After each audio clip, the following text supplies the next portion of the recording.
One day I'm gonna be everything I wanna be. I don't let it get the most of me. One day I'm gonna be free. I wanna be everything I'm gonna be. My future right in front of me. One day I'm gonna be free. I wanna be free. To let me be free. From the depths of darkness, a voice emerges. A host with a fire burning in his soul. With a heart, steel, and a spirit unbroken. He rides on two wheels, ready to claim his throne. Amidst the chaos and the thunderous roar, insane wheels rise as a force to be reckoned with. Fueled by the power that only metal can bestow. He takes his stand, refusing to submit. Insane wheels hear his battle cry. Metal and mayhem will never die. Whisper's report and paves his way. More legend in the making, day by day.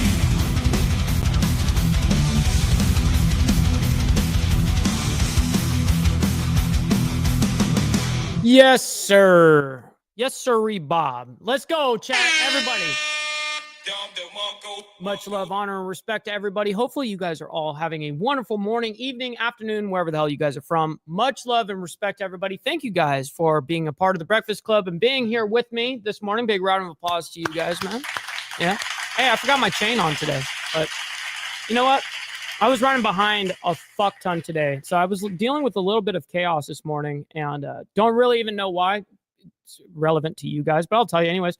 I was taking a shower this morning, and then as I'm taking a shower, I feel the water level coming up to like my ankle. And I'm like, oh shit, what is going on here? And then I get out of the shower, right? Toilet's fine. Everything's fine. I come outside to here in my room here, and I put on my clothes and I go back into the bathroom and it's completely flooded. And I'm like, oh shit. So that's what I've been dealing with all this morning, chat. So bear with me. Bear with me. Anyways, let's go ahead and get into the craziness. Good morning to all of you guys, man. But before we do, man, we got to hit that like button. It's the number one metric of all of YouTube, man. It helps out the show dramatically. And it's, you know, it's free to do so. It's free to do so. And you know what else is free? Is that subscribe button, dude. Hit that sub button if you're brand new too. Or you just haven't hit it yet. Also, please consider becoming a member starting at $2.99 a month, man. It's less than 1 cup of coffee from Starbucks per month. And it helps out the show dramatically as well, monetarily. Also, please make sure you guys follow my Instagram at BallValveTV, where I post everything behind the scenes of not only me, my lifestyle, but of, you know, Millennial Food Time, the show. It's a great time over there. So, and last but not least here on the call to actions, if you guys, you know, well, actually, let me rewind a little bit. Listen, everything is shouted out. Super chats, super stickers, gifted membership signups are obviously all, you know, shouted out and will be read. But we also have these alternatives right here. If you guys want to help out the show and not have YouTube take that brutal 30% cut, helps out a lot. So appreciate you guys. All right, now everything is done for the call to actions. So hopefully you guys are all having a good one. I like Anson's comment right here. I like big butts, and I cannot lie. You other brothers can't deny. Facts, bro. Facts. Oh shit! Yeah. Good morning. Just trying to stay warm here. We were just talking about that, Barbie. Yeah, it's pretty dang well. It's been a little chilly here in the South. It's gonna get colder. It's actually, we were just discussing this. It's supposed to be like 22 degrees here in Coleman, Alabama for like 3 days straight on the low end.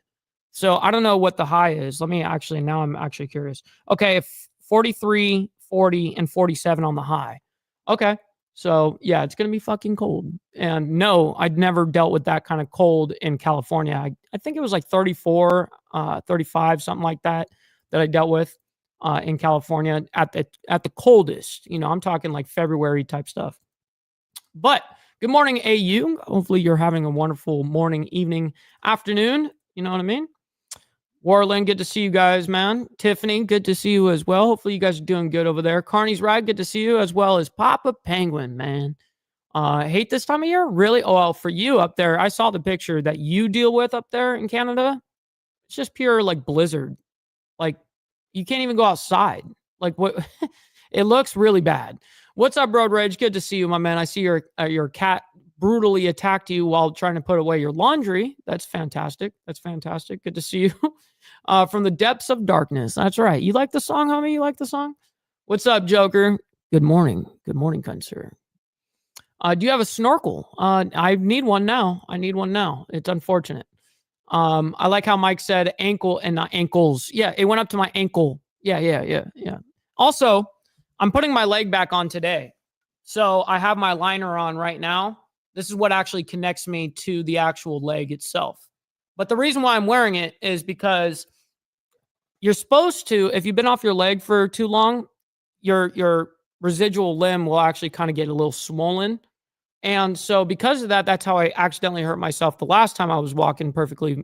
I thought it was fine, but obviously not. I didn't fit into it correctly. So this is how you kind of shrink your leg, and it's like really tight. And so all the extra, it kind of pushes it into your thigh, which is really weird. But I'll be walking today. It'll be a good ass time.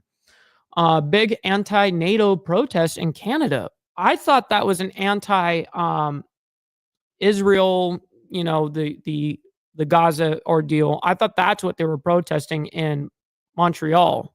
That's what I thought was going on. Is there multiple protests going on right now? Joseph saying hello and good morning to Mike, the Wise Breakfast Crew, and all the haters. No cat. Stop the cat. Hey, what's up, my man? Hopefully you're having a good one as well. Want to admit most of them, if not all of them, are unalived. Wow. That's brutal. Hardwire Hamas has always had problems returning prisoners who are alive. Yes. And actually, we're going to be talking about that a little bit later on. There was 3, I'm going to try to say this correctly, Uzbek nationals for, unaliving of Israel rabbi. So we're going to get into that in a minute. But what this is all about today is the Israel-Hezbollah ceasefire deal days away. And we're going to go ahead and review what the mainstream media is talking about this. This is exactly up my alley. And yeah, feels ultra good. You're a big boy now, Mike. Made it through the heat and now getting Baptist in cold. You know what's funny? Remember how you said you ain't a real Southerner over here. You ain't a real part of the East Coast kind of thing until you survived in August. You didn't give me no limitations on the cold, So, hey, listen, I'm official now. Yeah. And yes, Steve does eat the corn the long way. Yes, indeed. Yeah, it is pathetic. What up, War Gorilla? Hopefully you're having a good one. I'm trying to say good morning to you guys before we go and get into the whole mainstream media and what they're discussing at the moment. And we'll discuss it together. I love hearing your guys' input. Hamas, Papa Penguin says, Hamas may be in a position of not being able to reel in their more extremist members. Leadership may sign a peace deal. Guys on the ground could say F that. And yes, that is very, very possible. Very, very possible. But I'd rather see them try to do a ceasefire agreement than not, right? Mike going to be walking, cuz. That's right. We ain't playing around on these streets. Yeah, it feels ultra good. They just protested in Montreal. So was that the only protest that big protest that was going on in Canada? Bob, let me know. I want to know if there's multiple protests going on because I really don't keep an eye on Canada politics and internal affairs like that, like I do America. But so I'm interested. So it's wild that people protest for people who want to kill them. Oh shit! Listen, man, I don't get it either. I think it's retarded. I'm sorry. I said it. Stupid. Yeah. What's up, Aaron Olinger? Hopefully you're having a good morning as well. We've got a lot in the news this morning. It seems like every Monday is a very busy media day. Very, very busy. And even down to Tuesdays can be extremely brutal as well. It's kind of like the aftermath of like the weekend and all the shit that's going around in the world. What's up, Brother Lee? Good to see you, man, as well as Brother Warland. Hopefully you guys are good, man. Most protesters just want to belong. Only a few know what it's about. Yeah. So do you think people are joining for the wrong cause? Is that what you're saying? From their standpoint? In Canada, they just want free Tim Hortons and they will calm down. Oh my God. My news said it was anti-NATO. That's such a strange way to put it.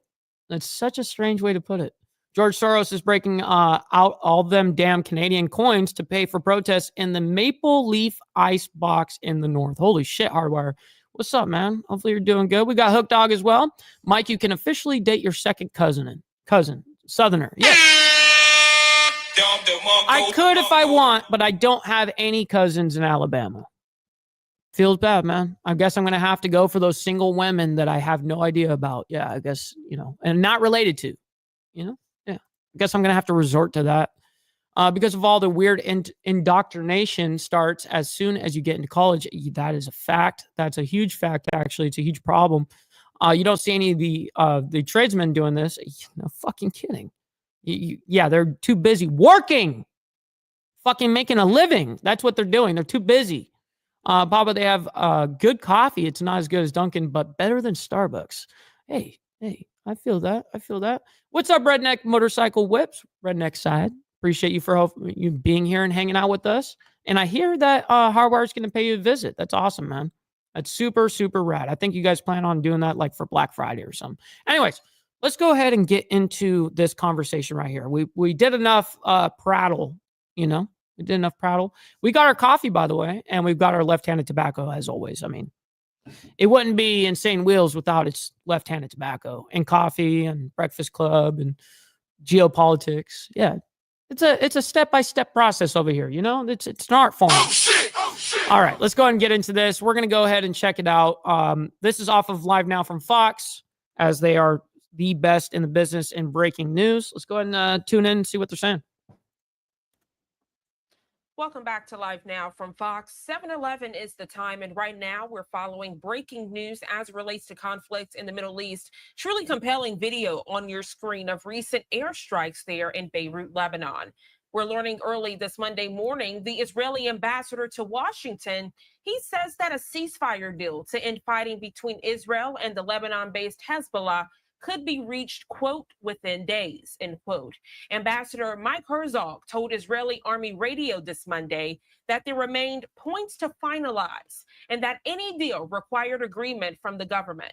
But he said, quote, we are close to a deal and that it can happen within days, end quote. Among the issues that remain is an Israeli demand to reserve the right to act should Hezbollah violate its obligations under the emerging deal. All right. I was feeling empty. You know what I mean? Like, I never not wear my chains. It was only because I was dealing with a shit bathroom situation. But yeah, hey, I felt empty, and now I feel back to my normal self. Push Hezbollah and Israeli troops out of southern Lebanon. Joining us live this morning to further discuss this breaking news alert is Dr. Asaf Ramarwowski. He's the Executive Director of Scholars for Peace in the Middle East. Dr. Asaf, good morning. Thank you so much for joining us. Good morning. Thank you for. And this guy right here does a fairly damn good job of explaining what's happening over there in the Middle East, especially with Israel. And we've actually covered him many of times where he's covering the Israel-Hamas conflict. And so he's actually really in tune with this, as well as Hezbollah. So, for having me. So, Dr. Asaf, a lot to dissect. Good news for those that were hoping for a... I worked at Starbucks, Steve, right? I worked at Starbucks. I mean, not at a storefront Starbucks, but it was inside of a Vons, But hey, still made those drinks when I was 15 and a half, 16 years old. Ceasefire deal, as it seems, some leeway got to start somewhere. Made, but there are concerns this morning. What happens after that ceasefire is reached, if it is reached? And then, of course, how do you expect Hezbollah to uphold their end of the bargain? Oh, shit. All true. So let's try to contextualize where we are. And let me bring them up a little bit. Three basic issues of the proposed ceasefire. One, of course, has to do with the removal or pushing Hezbollah north of the Litani River. Secondly, has to do with the fact that Israel will remove it. Me neither, by the way. Dwayne, since I've moved here in Alabama, I'm going to tell you two fun facts.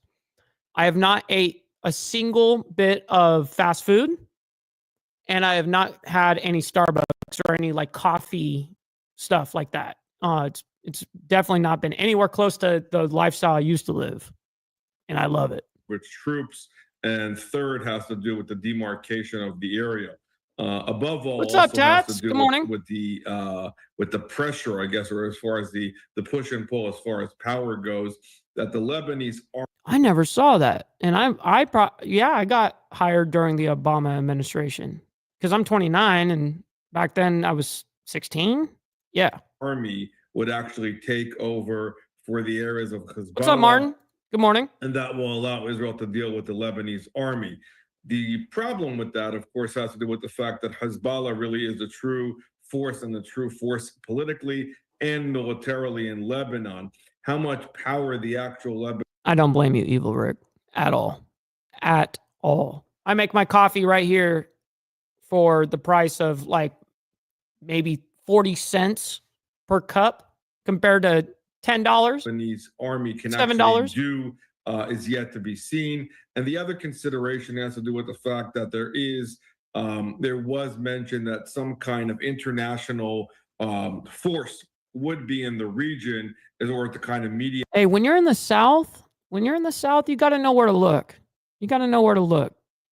Grocery stores and church. You know what I mean? Yeah. I said it. Oh, shit! Between the two parties. UNIFIL, as we know, has been ineffective to say the least. They have been complacent with Hezbollah. And that being said, it's going to be hard for the Israelis to trust UNIFIL as far as the force in that area, given how in bed they've been with Hezbollah. Above all, the challenge is, to your last point, is if Hezbollah indeed. Hands down the best food on the planet, in my opinion. Okay? Like what I like, the shit that I like, man, the food here is just stupid. It's actually stupid. There's no way, even if there were a whole bunch of fast food chains around me, I would never go there. Ever. You would spend way more money on fast food than you would on actual food that's made there in front of you. You know what I mean? Like you're going to spend $20 for a McDonald's ordeal, meal. You'll spend $20 for just yourself. But then I can go to right down the street and have hibachi grill made right in front of me with 2 beers for $25 fucking dollars. Like in California, that would have been like $90, $100 for that meal. $25.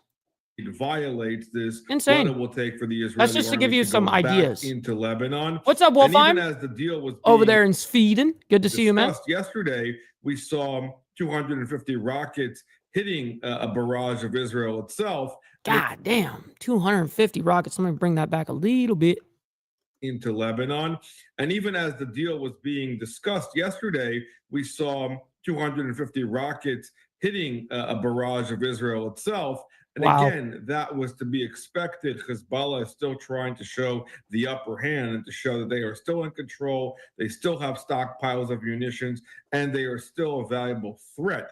All of those are part of the considerations, and all of this really depends on, do you trust the parties on the ground?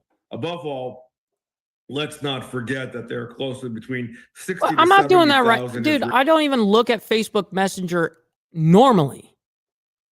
The only thing that's up right now is my Instagram in the back, Come on, man. Citizens in the middle of my show? Displaced for months now, since the war began in the north. Israel has obviously an incentive to bring them back home, back to normal life. The entire area of the north has been devastated economically by the entire situation. So this is kind of the push and pull that you're facing here. But without establishing clear guides of security and safety, it's going to be hard to move it along. But that's what's really on the table that we know. You know what? I got to agree with that. Buc-ee's is amazing, and everyone's there. I can't believe the thousands of people at a gas station. At this point. Yeah, so many great points you're raising, Dr. Asaf. I want to get back to what you were saying about the recent strikes against Israel. We saw it in real time Sunday, which was yesterday. Central Israel, we saw homes that were completely just destroyed. Sounds good. I'll get to it. Cars and vehicles that were set on fire because of these airstrikes. And that's the concern. How can we even think that a ceasefire oh is my imminent fucking God. You better be fucking good if you're interrupting a whole ass show. Let me check. as the war between the two entities is not scaling back? It's kind of convoluted. It's 100% correct to your point. I mean, look, I think that Amos Hochstein, the Middle East, the representative of the United States to the area of Lebanon, there is a push, obviously, by the administration to come to some kind of ceasefire before January 20th, before the inauguration. There is a push to try to create as much of it didn't pop up, KSD. So it didn't pop up on my Facebook Messenger, but it just came through on the text. So there's a $1,000 reward for information leading to this man's return. Please share, Birmingham Facebook friends. So here in Alabama, trying to locate Morris Johnson. Please share. And if you see him or talk to him, tell him to call someone in the family or the members of the outcast right here. So there you go. It is important. It was important. I wish I could put this up here professionally, but at least you guys can kind of get a visual. That's terrible. I'll also work on my end, Frost. I'll work on my end and reach out to the people I know here in Alabama. Facts. Appreciate that. Clean slate. I thought you were just fucking around with me. Calm area before the transition of powers. Again, politics. And again, the agenda of the United States and the timeline of Israel may not necessarily align and go hand in hand. And that's been the challenge since the beginning of the war, that we're now a year plus into all of this, as Israel has been fighting this You heading on out, Papa? We'll see you on the flip side, man. War against Iran and these closer I'll repost as it relates to the north and the south when it comes to fighting Hamas and Hezbollah. So all these are part of the challenges. It is said, and this is what was reported, that we know from what was leaked to the Israeli media and from what was being said to Hochstein, that there is an agreement that they will respond to it. Hezbollah responded to the deal itself. That being said, it's going to be really hard to see actually Hezbollah follow through. And that's which a lot of you guys in the chat exactly said that. The top guys can make a deal, but the ground level guys, are they going to actually respect it? Are they going to respect that shit? That's going to be hard. That's the hardest part that Israel is, of course, concerned about, the security issues at large here. That being said, I think that there will be coming pressure from the United States on the Israelis, and whether or not the Trump campaign, the transitional team is going to put pressure on the Israelis to try to reset. Look at the destruction. Now, this was 2 days ago, right here. Whatever they can before January, in tandem with what's coming out with the Biden administration. That's the push and pull and some of the diplomatic pressure that's going to come. Brother Dean over there in Israel himself says, I don't think it will go through. Now, I want to hear, Dean, what makes you think that it won't go through? You don't think the deal will go through, or do you think the deal will go through essentially, but then not everyone abiding by that deal? And then it sparks again when someone disobeys that ceasefire agreement, and then it's all out warfare again, right? So what's your synopsis on that, Dean? The Israelis. I'm interested. But again, all bets are it's hard to predict. And if Hezbollah decides to, decide that, we're not going to follow through on this, you'll see an acceleration, which goes back to your early point about the fact that if Israel does not feel safe with this deal, they will retaliate. And I think at this point, we are very clear that the Israelis are not going to hold back in any way, shape, or form, given where we are with the overall war at large. Yeah, I want to get to another point you raised that was a great talking point, Dr. Asaf. We have innocent people who are displaced on both sides of this conflict. Innocent people in Israel, also innocent people in Lebanon. We saw in real time those evacuation orders that came down from Israeli Defense Much Forces. love, brother Wolfheim. Be good out there, man. Be good. Before they started Appreciate you their always. ground invasion there in Beirut. What is this post-war plan as it relates to this conflict? We know there's been a lot of pressure on Netanyahu about a post-war plan as far as the conflict out in Gaza with Hamas. But what about But interesting, real quick, Hardwire, on this exact note. And I'll back this up a little bit so that you guys get a little bit more of the context of the interview. But there's a little 2-minute clip that I wanted to show from the mainstream that's later on in this live stream, actually. And I'm gonna show that right this second because we got it clipped out. So I thought this was very interesting on the topic of returning hostages and stuff like that, or releasing hostages. I thought this was very interesting. This is this morning. Israel-Hamas war. UAE arrests 3 Uzbek, I don't know how to say it correctly, nationals for murder of Israeli rabbi. And we do have an update to some breaking news as UAE authorities have identified the 3 individuals they arrested yesterday in the killing of a rabbi who disappeared from Dubai. And I wanted to share this with you right here as we have learned more information. Damn, from the Associated Press, straight from AP on Twitter, I believe. Yep, on X. Breaking, the United Arab Emirates said police arrested 3 Uzbek nationals for the killing of an Israeli, I can't say that, Moldovan rabbi. Yeah. The United Arab Emirates saying today that police arrested 3 Uzbek nationals for the killing of an Israeli Moldovan rabbi. Yeah, this is one of the most complicated, like Middle East is one of the most complicated, something why I'm really interested in because of the axis of resistance and how crazy it is actually over there. And the history, I mean, that goes all the way back to biblical times. Yeah, it's actually insane. It's actually insane. Rabbi. It's an attack that has raised concerns from a growing Israeli community in that country. Uzbekistan. Now, the statement from the country's interior ministry did not offer a motive for the killing of Zvi Kogan, although an Israeli foreign ministry official later telling the Associated Press that he simply had been, quote, killed because of who he was. The Interior Ministry, a statement identifying the 3 men as a 28, 33, and another 28-year-old. Yeah, there's definitely a reaction, Pablo. Hence why the ceasefire agreement is even being discussed. If it was Biden or Kamala, there would be no ceasefire agreements being even talked about. Not even talked about.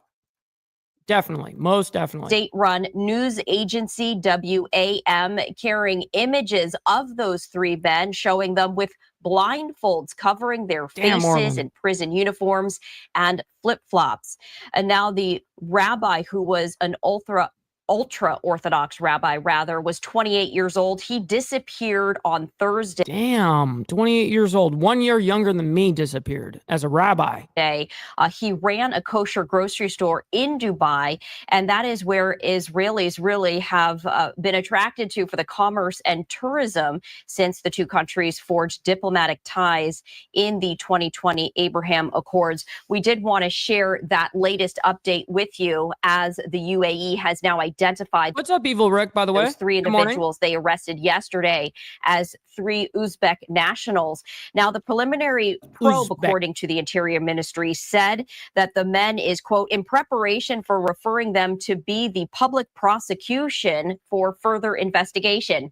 It's not immediately clear if the 3 men have had lawyers or have they sought assistance in the UAE, and also Israeli media reports citing unnamed security officials had alleged Uzbeks were involved in that killing.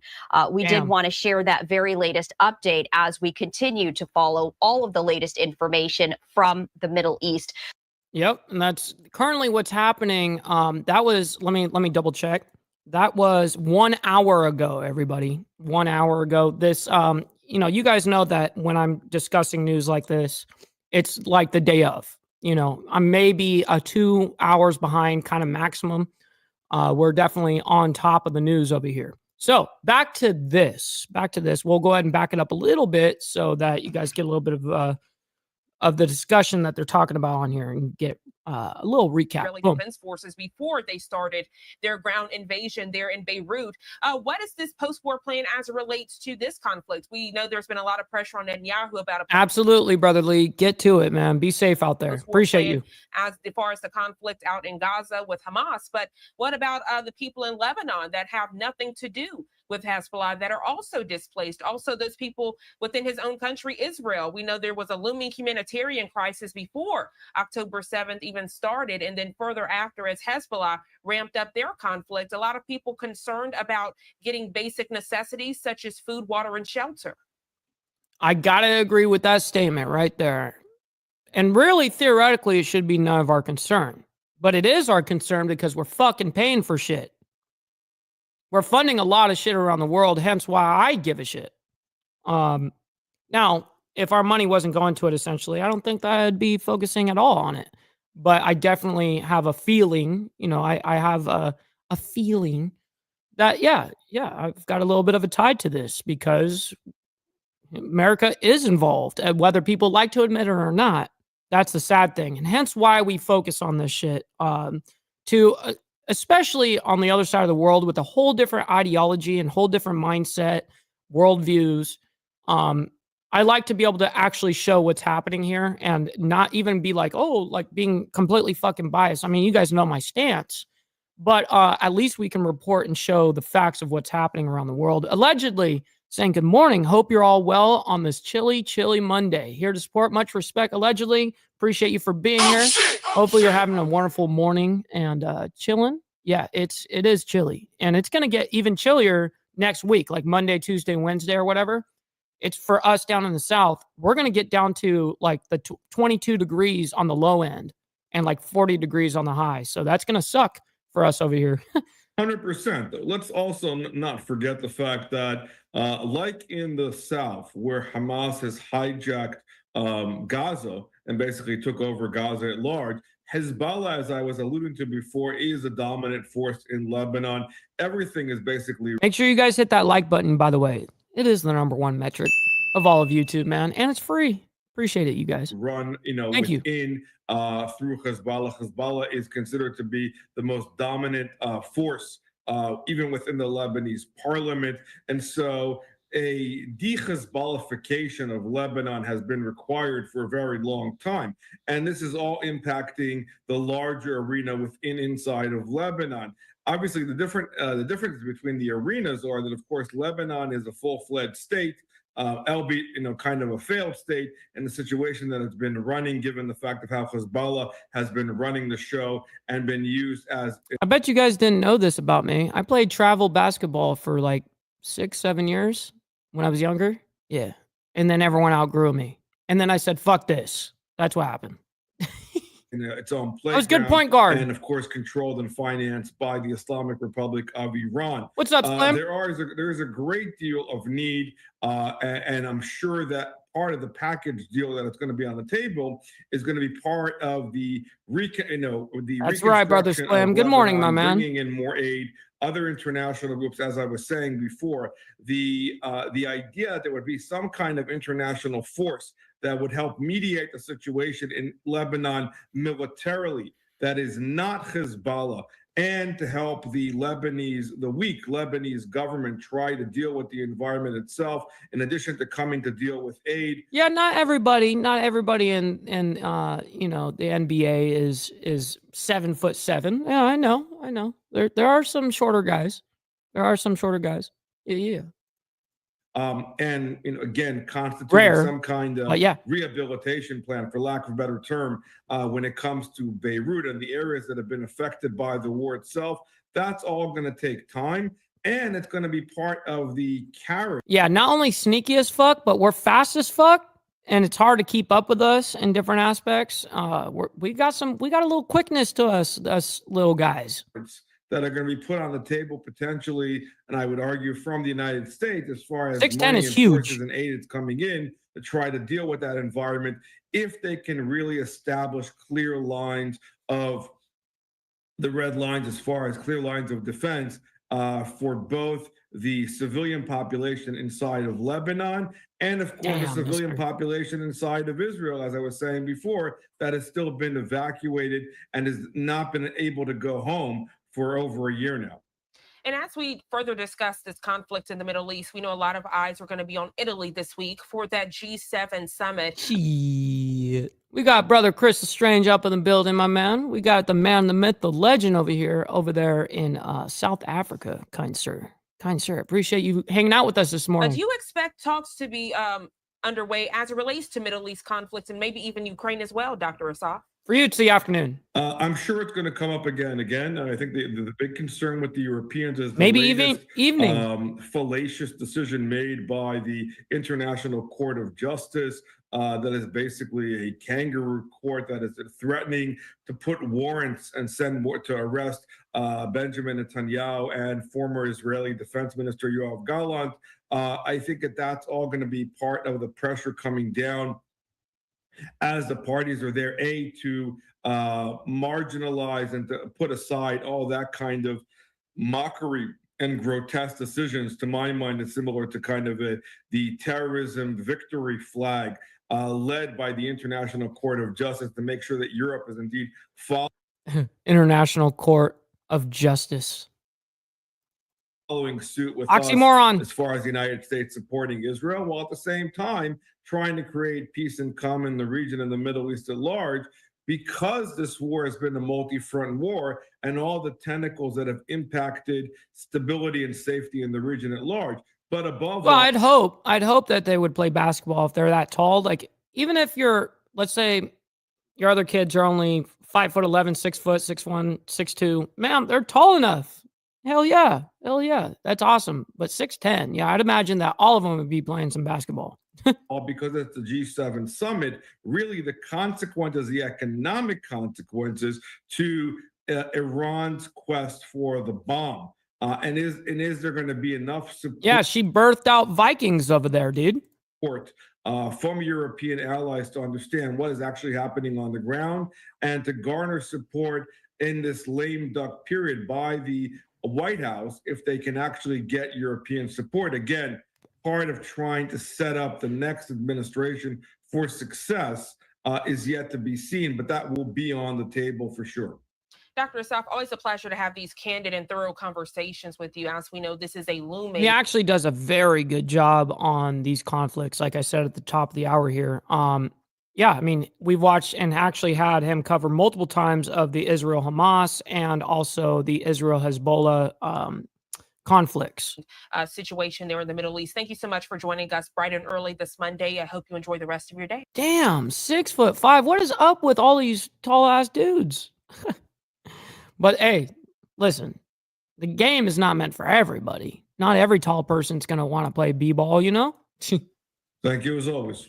And as we were discussing in my interview there with Dr. Asaf, giving you a live look out in Italy, we know that the G7 summit kicks off early this Monday morning. Foreign ministers from G7 nations arrive. Shit. I'm only an inch taller than you, Barbie.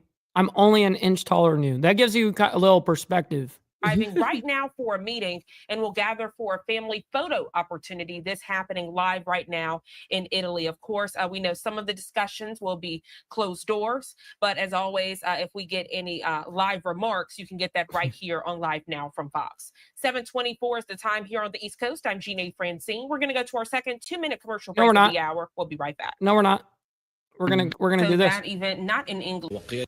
Israel. What the hell? That's interesting. All right, let's figure out what the hell's happening. Welcome back to Live Now from Fox. I'm Jeanne Francine. Before the break, we were discussing a conflict in the Middle East, also showing you this live look out in Italy as it relates. Yeah, hand-eye coordination is humongous in basketball. I mean, I think in every sport, really. But I can imagine if not, how rugby would be definitely up your alley then, Dean. 100%. To the G7 summit. Brutal. And as mentioned, you can expect Middle East conflict, also conflict with Russia and Ukraine to be top of mind for many of these G7 nations. Again, foreign ministers are arriving right now and taking different photos. We know earlier this morning, Lebanon's parliament speaker addressed the press following a meeting with other members of parliament. We do know that there are conversations of a potential ceasefire between Israel and also Hezbollah. Let's listen in. Uh-oh. Let's listen into what? There we go. Hit that like button, y'all. Okay, well, where's the translation? Oh, give me a break. We need translation for this shit. If you guys aren't going to provide translators, then we can't listen to it. The fuck? People. Okay, what is this? A helier of the G as this event speaker. Okay, so that event not in English as the no Lebanese parliament. No fucking kidding. Definitely not in English. Definitely in Lebanese. And speaker was speaking to the press following discussions of a ceasefire potential with Israel. So we will move from this event. What's up, Dirty? So I want to get back to see you, my man. We were playing out earlier. As we know, there was a also something I played. I played travel ice hockey for probably the most amount of years out of all the sports. I think it was like 7-8 years. Yeah, man, that was my shit right there. Out in the Middle East this morning ahead of the G7 meeting. I want to play that for you now.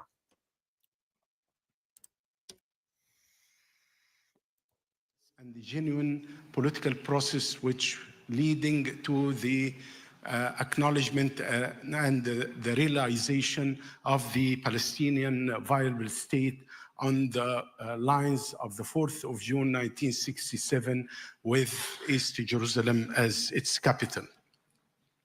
Let me therefore assure you of Egypt's unwavering commitments to its efforts aimed at de-escalation in the Middle East and achieving a just and lasting peace among its people. I would like also to... Okay, I'm not really sure what the G summit was in the Middle East. Maybe some of you guys in the chat may know exactly what the G7 summit is. If you guys do know what it is, please let me know what it is.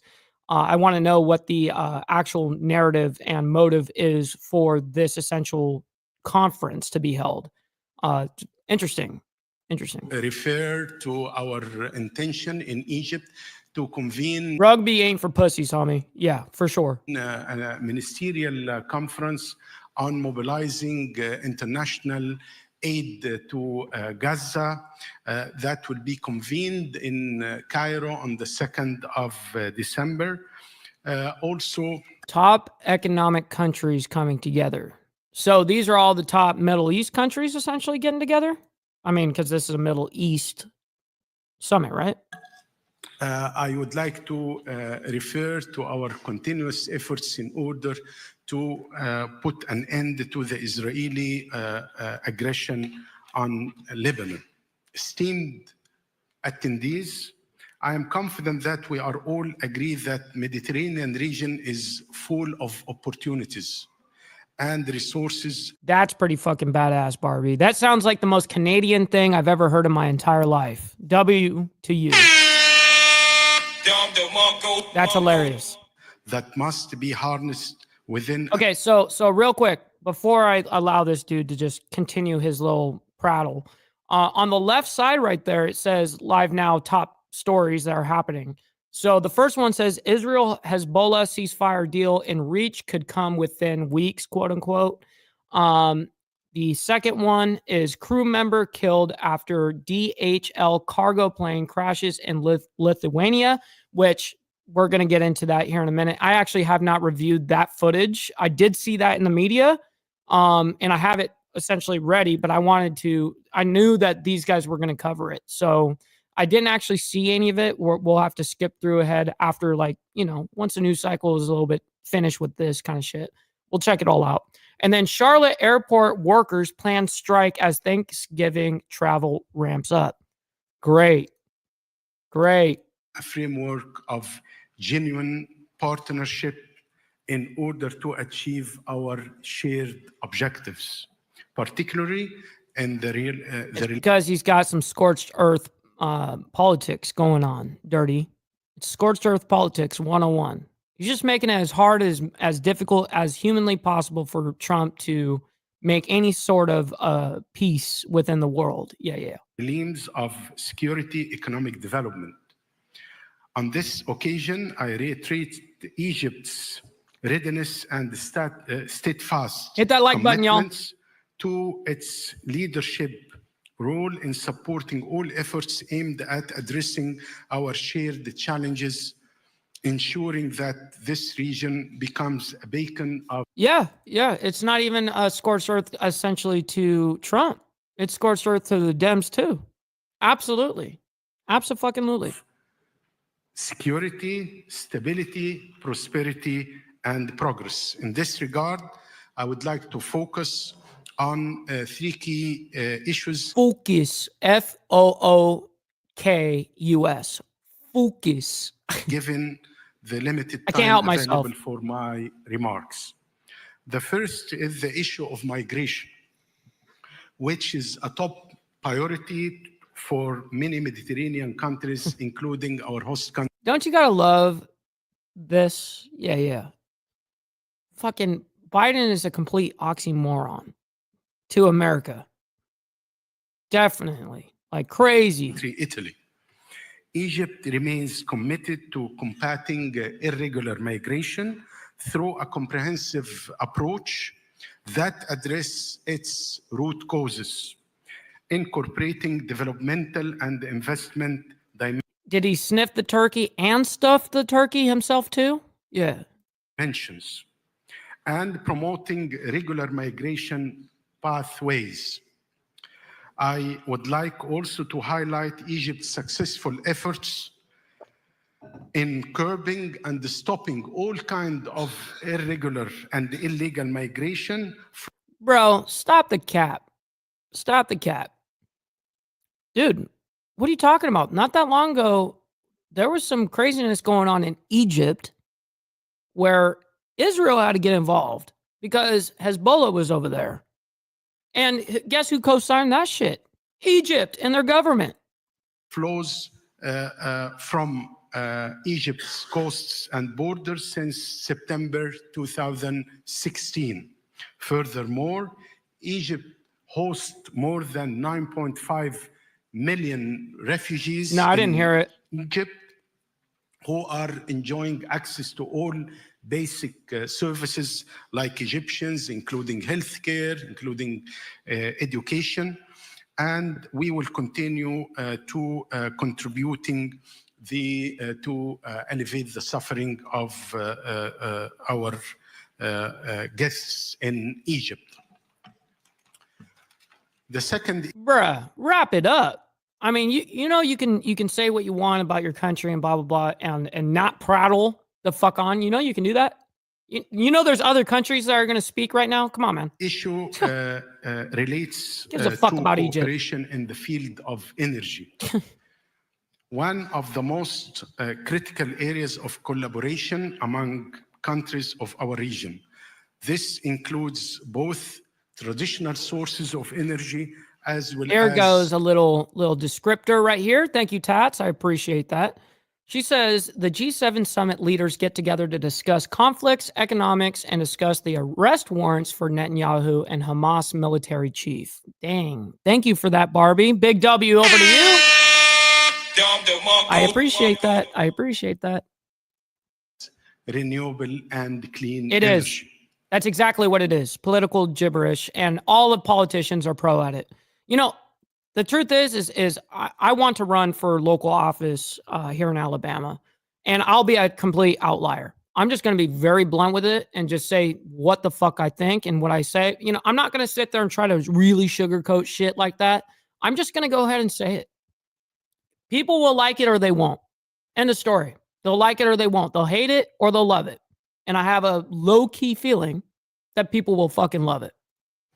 Because fuck this shit. Designating itself as a hub for production and export of renewable energy as well as clean energy, including green hydrogen.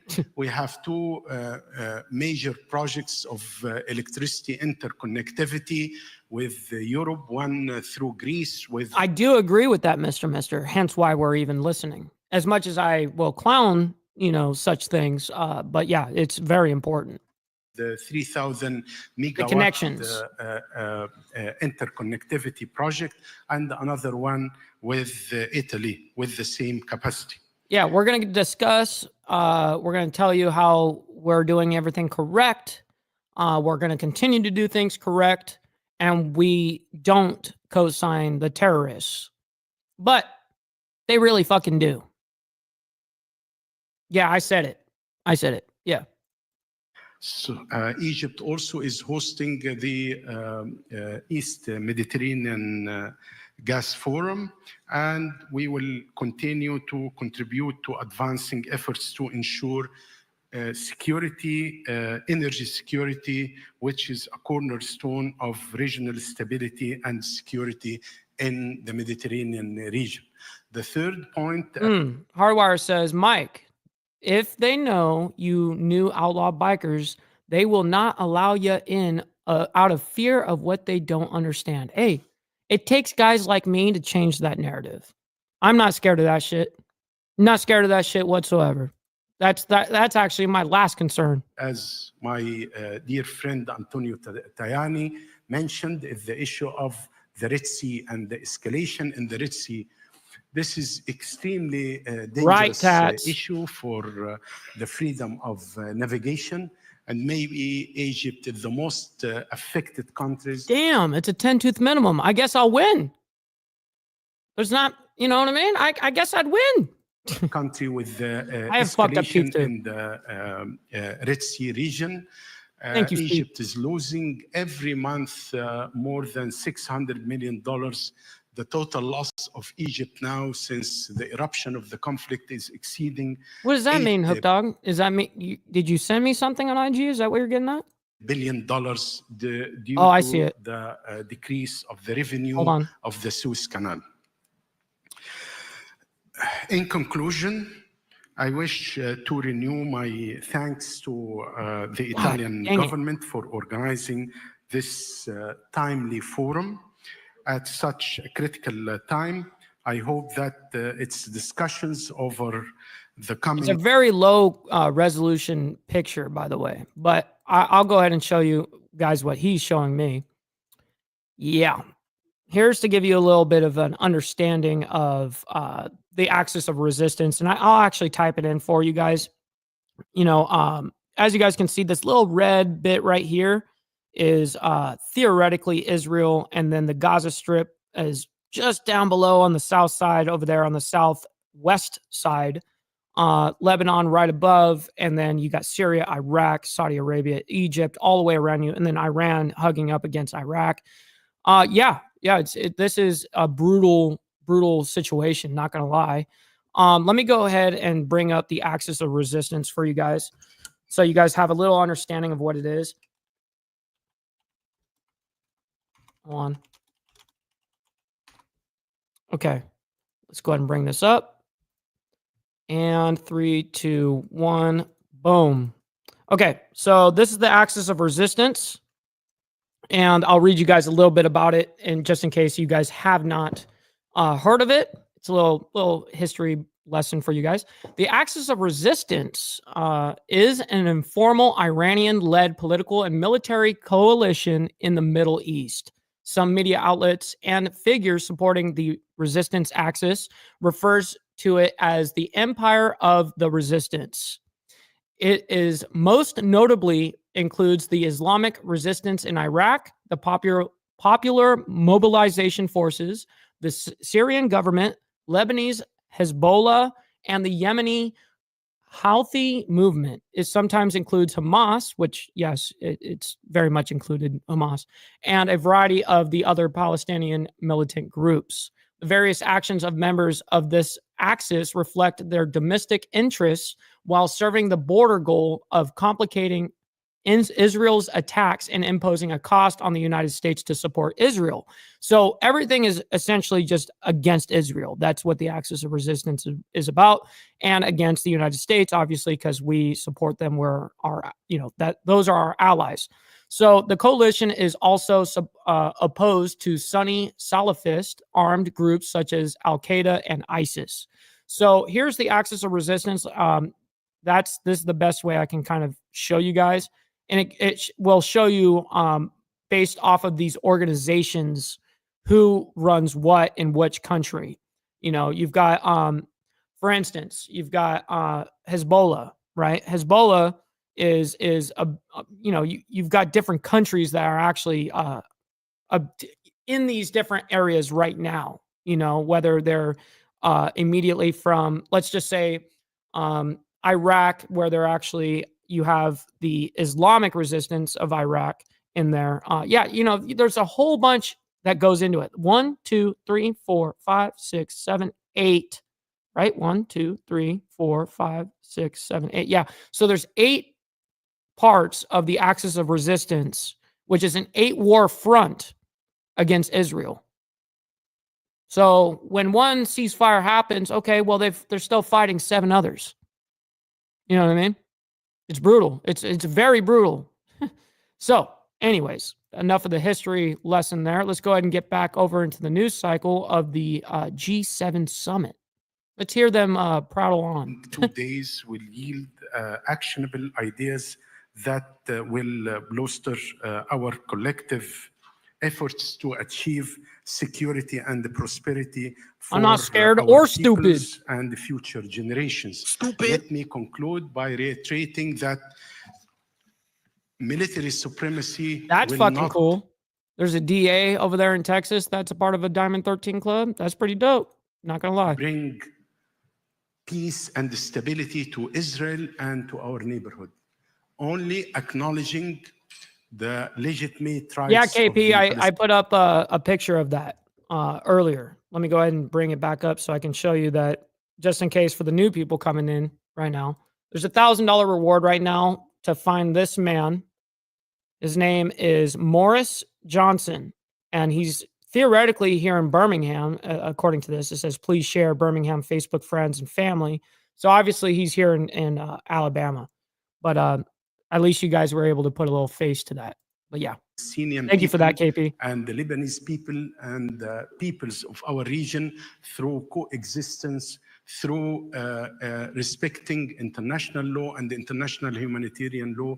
This is the only way out to bring enduring peace and stability to. Man, Sudan and South Sudan is some of the worst of the worst. Thank God you decided not to do that, Barbie. No cap. I'm not even joking. Like, I'm glad that you decided not to. Israel and to the region. Thank you so much. Us people over here, we have no business over there in Sudan or South Sudan. At least this guy finished. Reem Ebrahim Al-Hashimi, Thank you, Minister of Dwayne. State for International Cooperation of the United Arab Emirates, is now invited to the podium.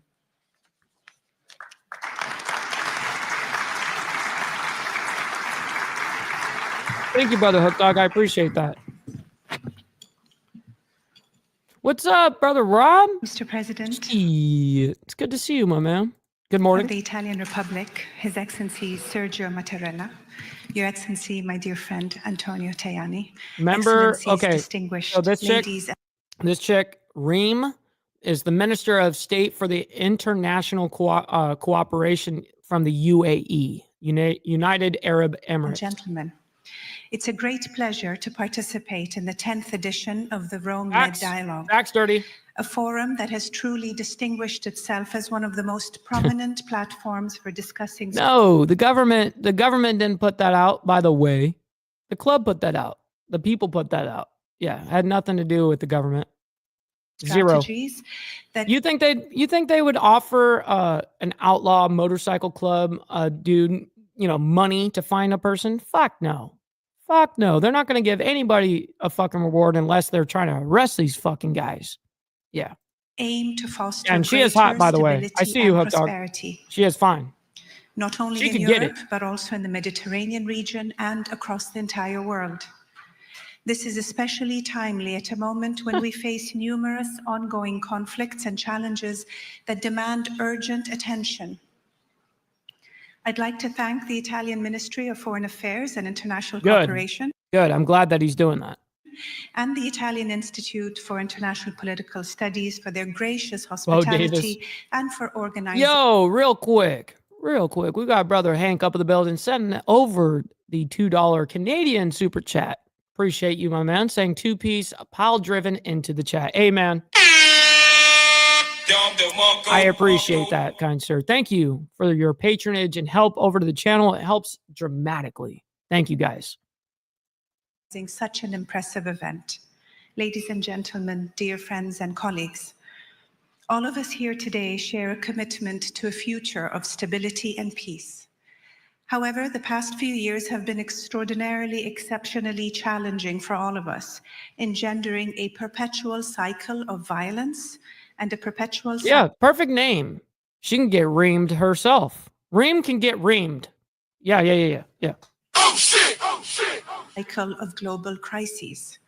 For us, I'm a savage. I'm sorry. Particularly over But in she this can get past it. year, we've witnessed. Listen, she can rub my nub all day long. An alarming escalation of interconnected security and political crises. These crises have had dire humanitarian effects, overwhelming the capacities of diplomacy and the region to respond effectively.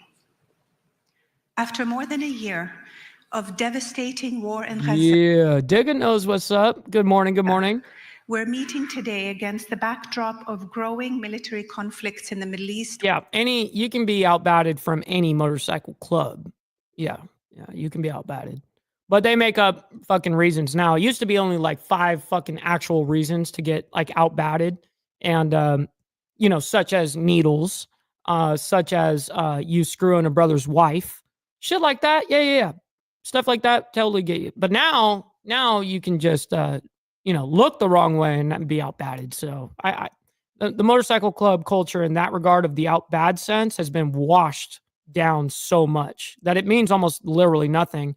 That so much so that clubs, you'll be outbatted, and yet right as soon as you outbad them, you have all these motorcycle clubs saying, come to us.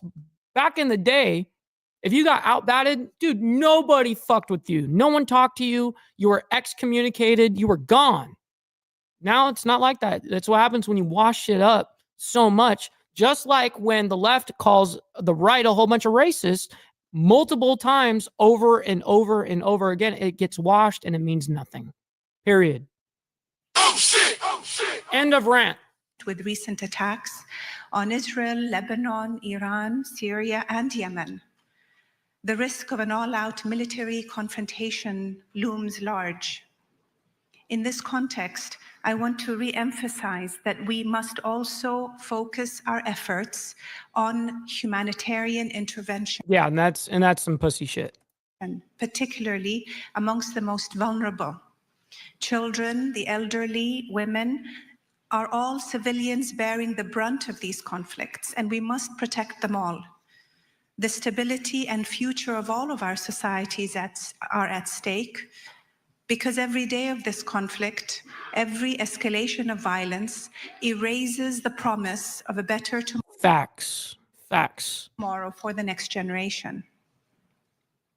The most urgent priority now must be to reach an immediate ceasefire in Gaza and in Lebanon, to lift all obstacles to humanitarian aid and to protect civilians.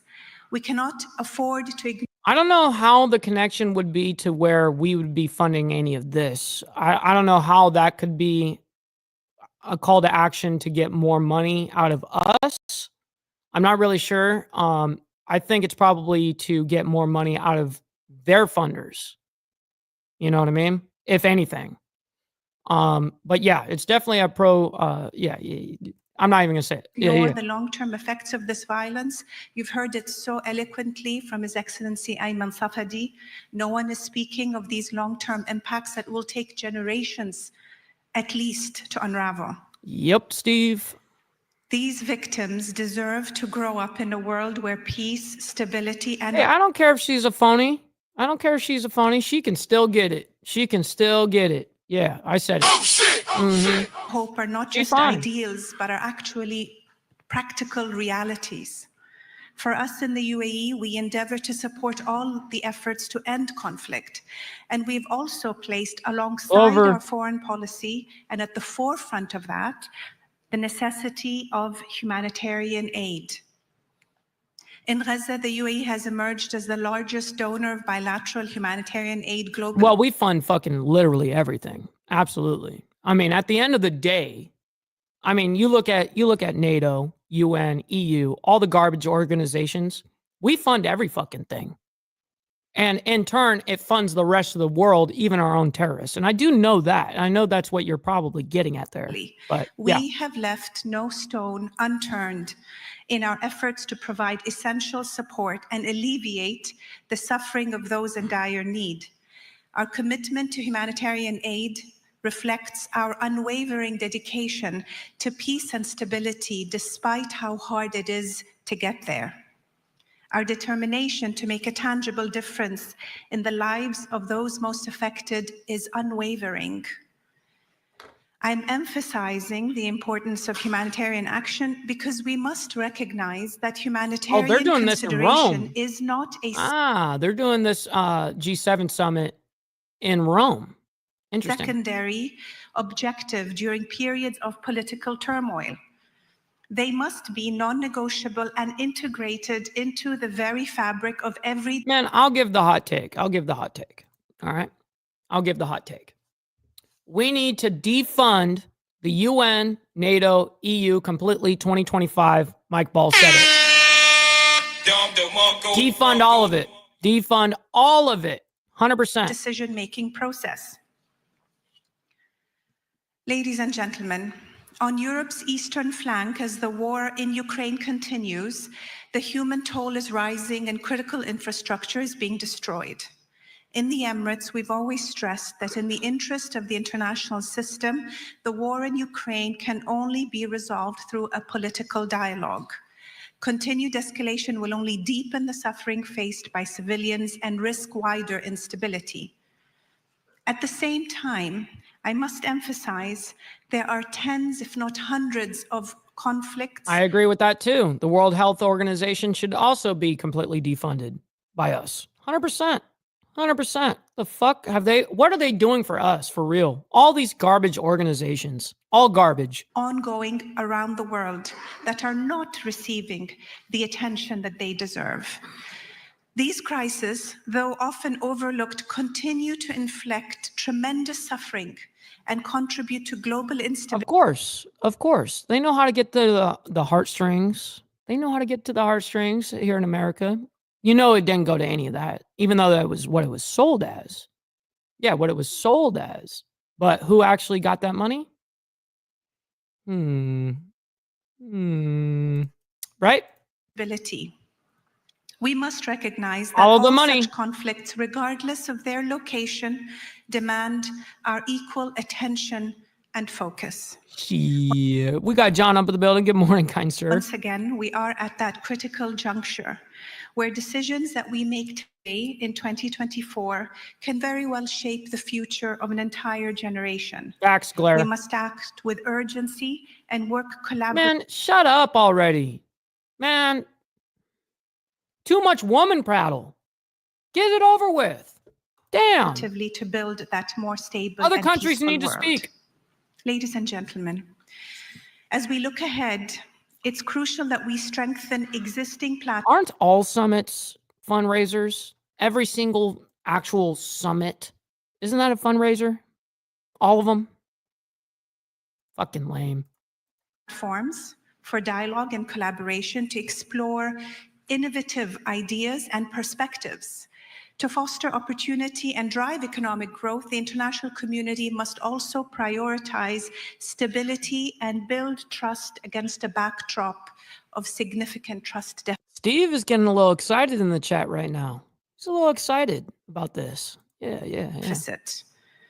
Achieving economic progress and expanding prosperity depends also on creating the conditions for that lasting peace and security. These conditions will be key to... That is correct.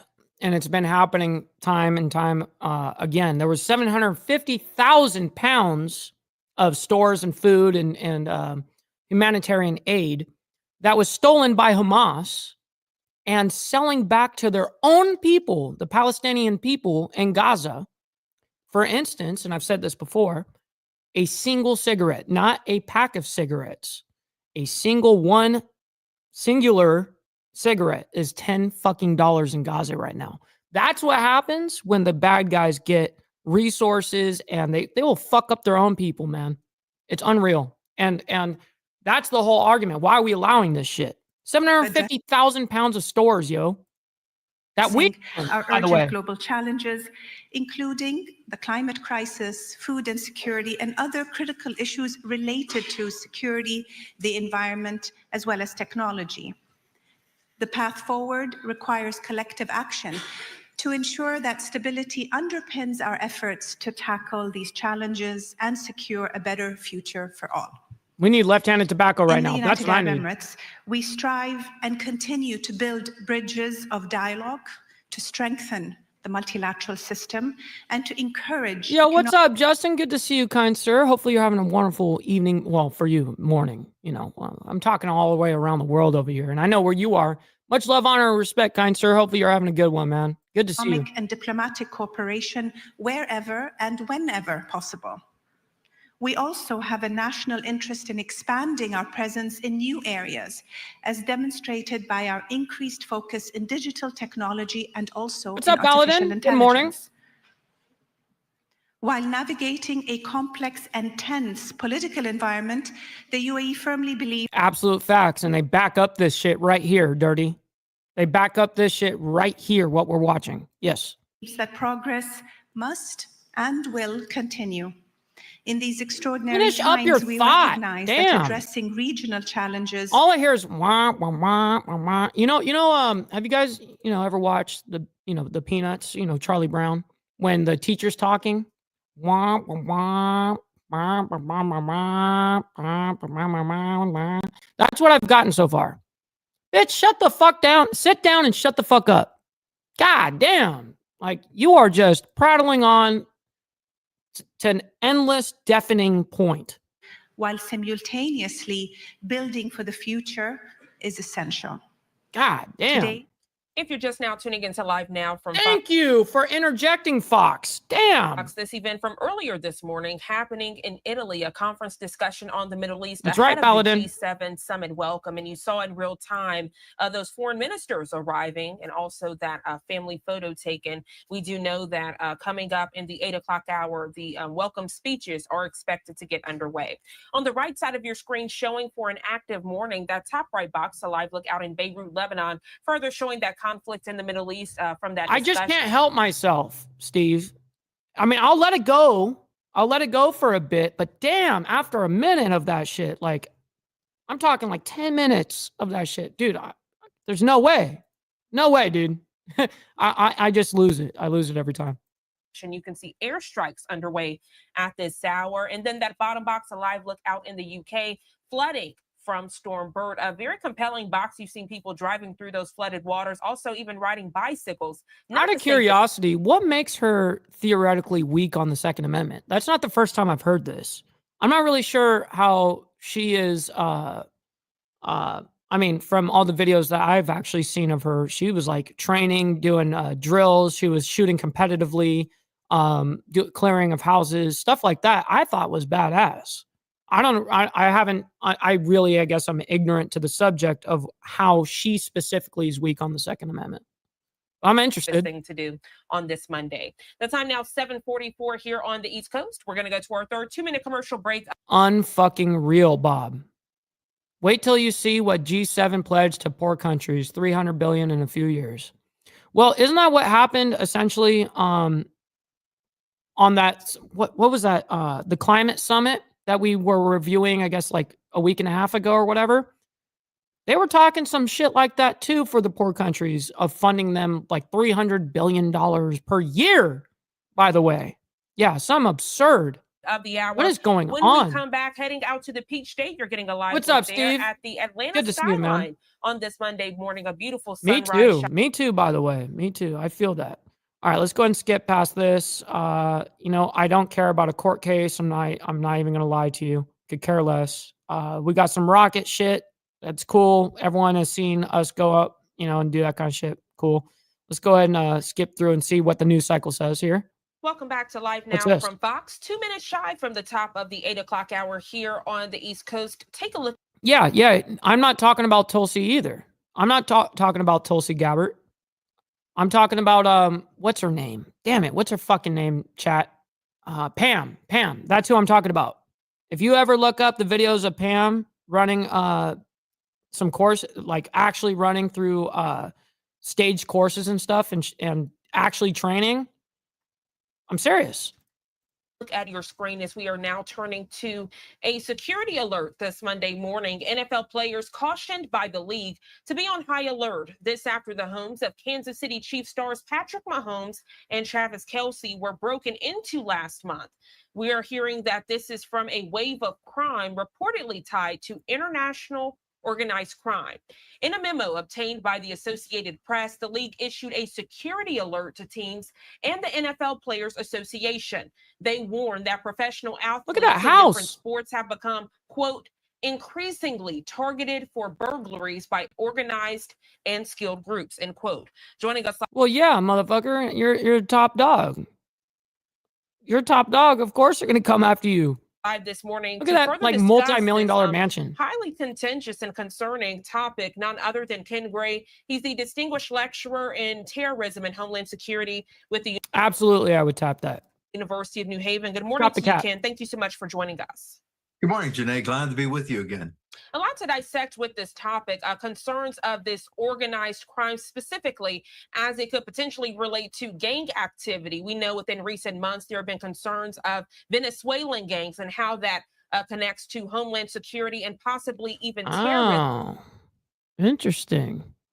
But even red flag, I mean, any law against the Second Amendment is a breach of the Second Amendment, in my opinion. But at least she's not going after like magazine size or what attachments you can and cannot use on your firearm. What combinations of shit would make it illegal? Calling it an assault rifle when it's a semi-automatic, shit like that. Yeah. But now seeing no one is exempt from these crime activities. Now seeing it heading to the NFL with Travis Kelce, also Patrick Mahomes. If you could catch us up, please. I might have. Sure. I might have then.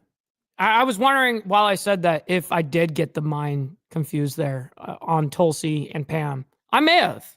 But Blair says, Mike, I think you got Tulsi and Pam confused. Tulsi was doing the training courses. Okay, well, that makes more sense, actually. So the actually makes sense for Tulsi. this is called the crime tourists or the South American crime tourist gangs.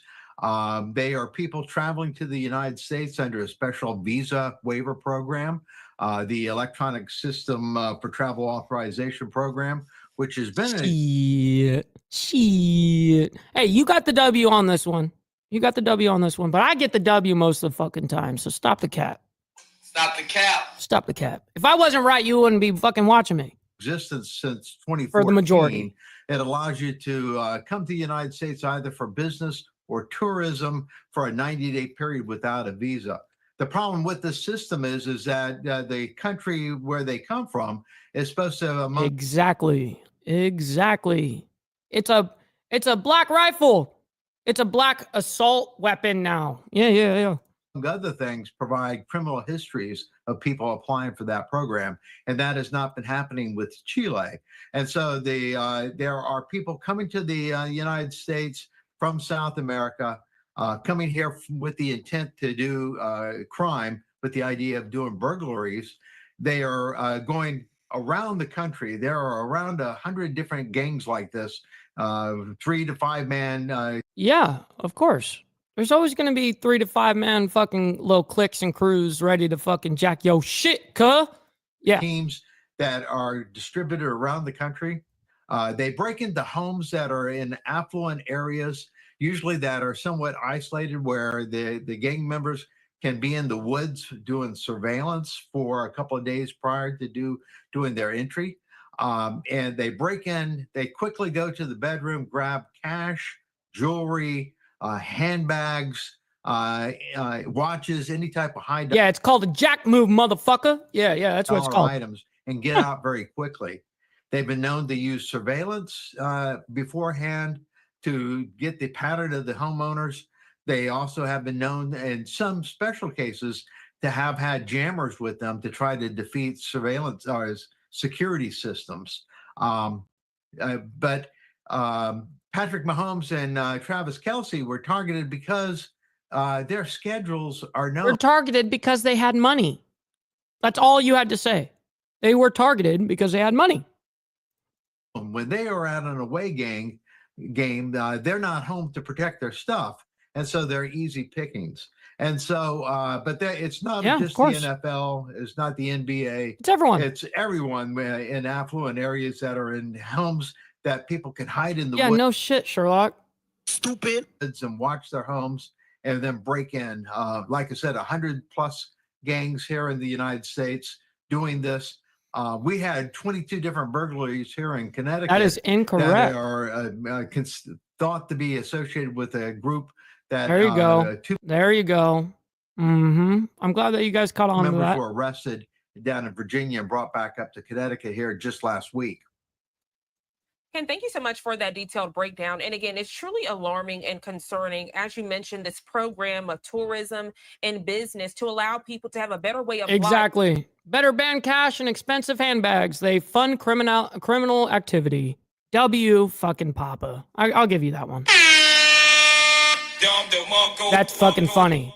That is funny. And unfortunately, a few bad apples now are tainting this program that I'm sure was initiated to provide people a better quality of life so they can get money, send it back home to their loved ones so that they could live in reasonable conditions. But this further adds to what the Trump administration and many of his now cabinet picks have been saying about securing borders and the threat of terrorism right here in the U.S. Absolutely. So the fact that the people are taking advantage of this program, coming to the United States, doing their crimes, their burglaries, sending stuff back. In one group. Are you saying like an echo on the video, or are you saying an echo as in echo chamber? Could be either way. Out in California that was just indicted recently, they were coordinating activities of these gangs out in the California area. And not only facilitating it. Bro, if you want the soundbite, I'll send you the soundbite. Stupid. And then you just got to put it on like a repeat. And so when someone's calling stupid. But actually targeting specific homes. So this is fairly sophisticated, but these gangs do not seem to be all working for one boss down. Yeah, it's whoever's got the money, cuh. Move on. In South America. Instead, it seems more like these are criminals who are traveling to the United States. Yes, it's really unfortunate. You know, the people that don't like things, they're just going to go ahead and attack it and make it seem like it's way more radical or radicalized than it really actually is. You know, for instance, an AR-15 is nothing more than a hunting rifle. I said it. Yeah. States to do their criminal activity, make a quick score within that period of time, either overstay the visa and continue their activity, or send stuff home and go back after. Yeah. No, Blair, you use that ringtone for like your wife. You know what I mean? That's what you do. That's what you do.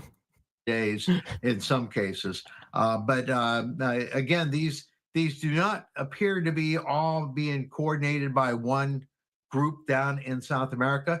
It sounds to me like it could be a transnational criminal organization here, a TCO, but that would require some group down in South America to act. Listen, Taylor Swift will do anything for $1. She will. She'll do anything for $1. Actually be coordinating this and receiving kickbacks from them. Stuff is being sent back to South America, money, jewelry, handbags, and such, but it may be just going to family members there. Yeah, and that's yeah, exactly, Pablo. Exactly. Kind of what makes it difficult to pinpoint the group, right? Because it might not just be one group or one organized gang, as you mentioned, so many different entities. I want to talk about these penalties for this type of crime, Mr. Cannon. We know that yesterday I spoke with Florida Republican Representative Bernie Jacques, and he actually sent a letter to legislators concerned about this, also speaking about the penalties. But yeah, no fucking kidding, by the way, Papa. Papa Penguin says, I'm sick of the military and crime, quote unquote, experts. These new folks trot out. Yeah, they do. They do exactly that. And hence why I am the mainstream media pushback over here. Listen, I don't care if it's liberal news, conservative news. I don't give a fuck. If it's wrong, it's wrong. I go basis off of facts and facts only. Yep. many of the viewers, being frank, they didn't think those penalties Assault were pencil. that harsh. I have an They assault talk about leg. jail time for a life sentence. They talk about things along those lines. And for some of the viewers, they're like, okay, well, you get to stay in America, you get free room and board, and you also get a free meal if you stay in jail. They're wanting harsher penalties because of these crimes.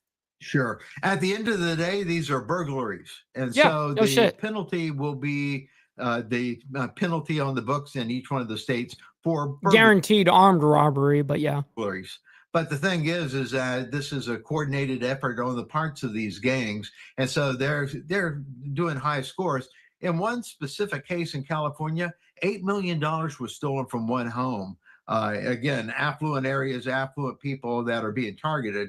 But nonetheless, these are burglaries. And so the penalties will be associated with the burglaries they can be specifically shown to have conducted themselves. So, for instance, here in Connecticut, 22 burglaries are associated with this gang, but they only have evidence right now, to my knowledge, tying them into just one or two burglaries here in Connecticut. But they're suspected of doing 22. All right, that's enough of this prattle as well. I mean, how much more do I need to hear about this?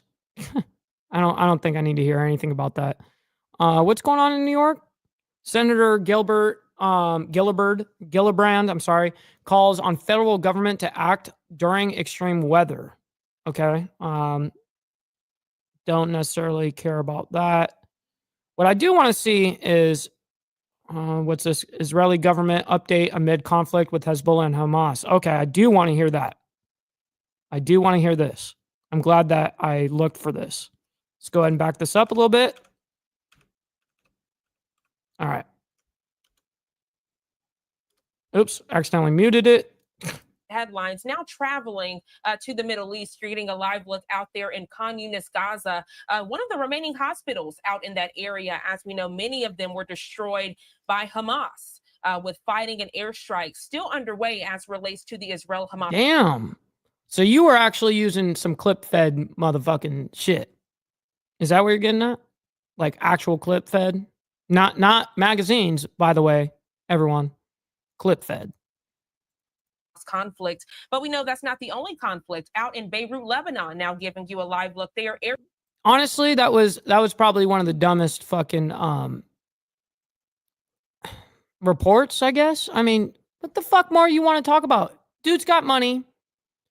Motherfucker getting jacked. You have a lot of money. You're not home. I'm jacking you. I don't understand why that's so fucking complicated. Yeah, there might be a clique of these people who, dude, come on, man. Why are we? I understand the prattle, that like the hour-long prattle over. Is it because these people want to be on camera? Do they need the attention? Is that what's going on? It's gotta be. It's gotta be something to that sense. I'm an expert on drinking whiskey. Well, I'm not an expert. I would say I'm an intermediate person. Definitely not an expert. But yeah, I can hang. Airstrikes underway as Israel and Hezbollah continue their back and forth. Concerns this morning Appreciate about you, Barbie, ceasefire always. negotiations as it relates to the By the way, anytime you don't know something or you're interested in what is happening, I love that you do ask the question. Like, that's exactly what we need, is people willing to ask those questions. 100%. Thank you for that. Hezbollah conflict. Right now, we know the Israeli government are about to hold an update in Tel Aviv, Israel. Let's listen in.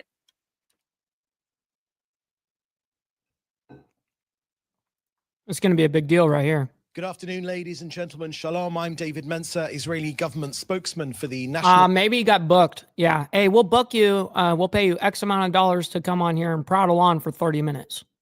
Yeah. Public Diplomacy Directorate in the office. He's on of the payroll. Prime Minister on Monday, the 25th of November, day 416 of the October 7th war. Just a very short briefing from me to leave time for your questions. Firstly, on the tragic fallen amongst Israel. Like, I'd way rather speak when it fucking actually matters. Because the truth is when people just start prattling on, they just tune you out. You know what I mean?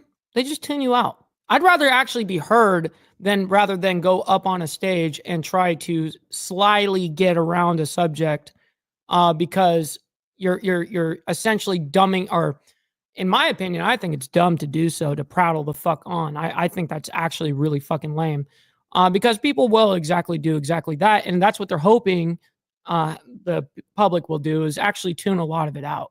Because if you read in between the lines of what they're saying and what their actual motive is, hence why we do this fucking show. 1000%. Armed forces, with regret, I share that Israel's fallen soldiers have reached 804 since our last briefing. Sergeant First Class in the Reserves, Eitan Ben-Ami, was 22 years old and from Jerusalem. He fell in battle in southern Lebanon. Major in the reserve. No, I don't think that you live in a bubble at all. No. And there are certain subjects that people are ignorant on. And I don't mean that in like they're trying to be ignorant on purpose. It's actually just not knowing enough information. I've often said this, Barbie. If everyone had the same information I had, there's no way they'd be a liberal. Just saying. Like, that's something that I've always said. Like, if you guys just had the knowledge I had, the exact same thing, you guys would totally not be co-signing what's happening on the left, for instance. But yeah. Reserve Zev Chanoch you got to learn somehow. Was 70 and from Ofra, and he was the renowned scholar of Israeli geography. He was killed in southern Lebanon while accompanying an IDF force. Sergeant Gur Kahati was 20 years old and from Nir Banim. He fell in southern Lebanon. And First Sergeant Ron Epstein. Yes. Do you know why? Do you know why they're all on board with woke ass policies? It's because we condone it. We actually will reward you for acting a fool. We will reward you for going 1000% against the Western culture. We will, you know what I mean? That's unfortunate, and it gets exploited every day. Yeah, it's sad. It's sad watching this, and the whole reason why I even really pay attention compared to, like, let's say 5 years ago, is I have a daughter in this world now. She has to live with these fucking crazy idiots all day too. Now I have a responsibility. You know, it's brutal. Was just 19 years old. Real quick, we got some news. Mr. always is scanning news. He's actually one of the best at it. Mr. says, this just in. The Telegraph News, Russia issues warning for Britain and France sending troops to Ukraine. Trump team comments, we will not participate and we will not send aid.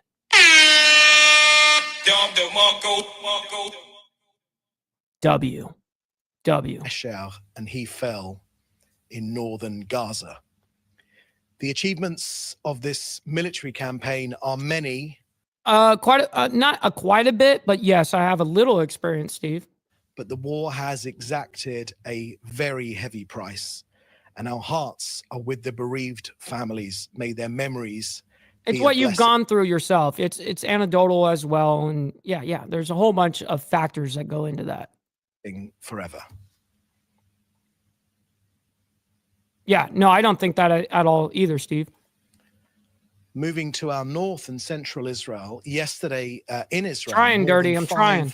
500 air raid sirens, 250 missiles fired at Israel, 7 million Israelis running for. I believe the stopping power is extremely high, and the accuracy, I think the bullet drop on it is a little more. Truth is, I don't know the actual stats of a 300 block out. So I'll have to get back to you. And I'm sure someone in the chat knows better than I do on 300 blackout. Shelter. Imagine just one missile fired at Paris, or one at New York, or one in London, what would their government's reaction be? The IDF is degrading Hezbollah's ability to carry out attacks against Israel. We have diminished Hezbollah greatly. Next to Kogat and aid going into Gaza.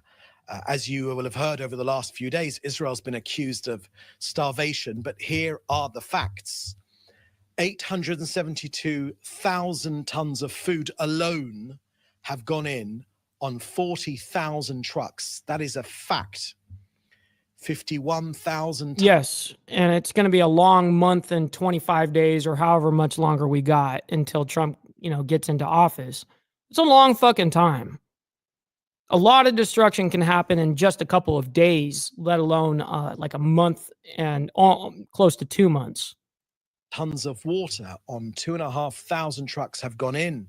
That is also a fact. By the way, I'm sorry. Hit the motherfucking like button, y'all. Appreciate you guys. It's #1 metric of all of YouTube, and it helps out the show dramatically, man. It's free to do so. Appreciate you guys. Thanks for being here, everybody. Hamas destroyed water pipelines. Israel has rebuilt them together with water pumping facilities. Those are facts. 86,000 tons of shelter on 6.5 thousand trucks have gone into Gaza. Those are facts. 27,000 tons of medical supplies on 3,000 trucks. Another fact. Damn. Are you guys hearing that right there? Come on, yo. Let me go ahead and bring this back so he can make a little point. Gaza. Those are facts. Let me bring it back. Are facts.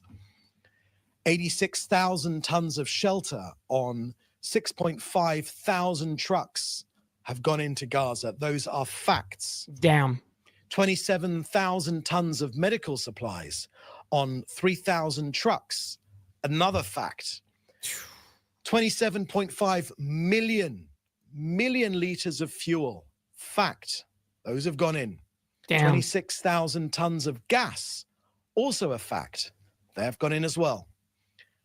44,000 tons of mixed aid have gone in. Makes sense, Papa. Now, in total, 1,143,000 tons of aid have gone into Gaza. How much in total? 143,000 tons. 143,000 tons of resources have been delivered to Gaza. That humanitarian aid that is supposedly not happening of aid have gone into Gaza. That's the equivalent of 2.2 billion tons of humanitarian aid. God damn. Excuse me, that's the equivalent of 2.2 billion pounds. Yeah, not tons. That's what I thought. I actually skipped over the ton part, and I thought that he was going to get to pounds, but humanitarian aid. That's a lot. It seems that Karim Assad Ahmad Khan has a problem. No kidding. With facts. No kidding, Mister. So that's the end of our briefing today. We'll now take your questions. Please put them in the chat together with your news. In the chat. Outlet. In the chat. Where's the, I guess, at this point, he's in Tel Aviv, Israel. Maybe, I mean, I guess around the world, you don't want necessarily just Israeli people commentating on this over there in Israel. You'd want the rest of the world. I guess that does make a little sense. Thank you. First question is from Hannah Julian. Can you comment on Britain's announcement a few days ago that the UK will arrest Prime Minister Netanyahu if he arrives? And majority of it was stolen by Hamas and resold to their own people by like 1,000% markup. Yeah. For a visit. Totally fucked. Thank you for that question, Hannah. On those reports, I have seen reports from the Home Office in the UK, from the Home Secretary, and I've also seen reports from a spokesperson at number 10 Downing Street. So, and they are somewhat, there is somewhat a lack of coherence between those two positions. So let me share with you our position on this issue, because this issue obviously was released. This issue. on Thursday afternoon. Oh, shit. So the state of Israel rejects outright the issuance of these illegal arrest warrants against the prime minister and the former defense minister of this country since the beginning of this war, which began, of course, with the murderous terrorist attacks by Hamas on October 7th. Last year, the state of Israel has acted and will continue to act in accordance with international law to protect its citizens. Hannah, I'll be straight with you. There is no force on earth that will stop Israel protecting our citizens. No force on earth. No fucking way. This court's decision. Oh, shit. No way. Interesting. Is the epitome of absurdity. It places the attackers and the attacked alongside each other. It's an unparalleled moral folly. It's a black day for the International Criminal Court, which has lost all legitimacy to continue its operations. The court has no jurisdiction to discuss Israel's case. That's what I thought too. That's why I said shit to the comment, but Israel is not a member of the course, and we have a robust, independent judiciary as well. And we've made this all very, very clear. So we reject its jurisdiction. These nuts. Many countries, and this answers your question particularly, Hannah, many countries and international law experts have made it clear that the court is exceeding its authority. Yes, and is acting. He's right about that. They don't have any jurisdiction for real. Fucking biased ass ICC and all this shit. Totally biased organization, by the way. Without any jurisdiction in this case. The state of Israel is a strong democracy. We are an independent and with an independent and effective judicial system that is respected internationally. Now, these courts' accusations are baseless. They demonstrate a discriminatory attitude towards Israel. They distort international law, and they are harmful to every single democratic state that is defending itself and fighting terrorism. Okay, that seems to be the last question here today. So in the meantime, we are available for interview. Please do get in touch. In the meantime, I'll interview you, cuh. Thank you for joining us today. Please do stay safe. Wow, and, Papa. We'll see you next time. Thank you. Bye-bye. Damn, that's fucking heavy right there. All right, so real quick, I'm going to do a little scan to see if they do have the one story regarding the plane that crashed. What's this headline? Let me see. Okay, so here comes the discussion. Here comes the discussion of the ceasefire as well. Okay, so this may be on a loop right here where they required agreement from the government, but he did say, quote, we are close to a deal, and that, quote, it can happen within days. Now, among the issues that remain is an Israeli demand to reserve the right to act should Hezbollah violate its obligations. Goddamn right. If they violate the ceasefire, it's on, motherfucker. Under the emerging deal. The deal seeks to push Hezbollah and Israeli troops out of southern Lebanon. But the truth is, you know, yeah, Papa Penguin said it at the top of the hour. Being able to control the bottom down or the bottom up guys is going to be extremely hard on the street. You may be able to get some leaders to be able to shake some hands and make agreements, but is it going to be abided? As soon as one action happens, it's sparked right back up again.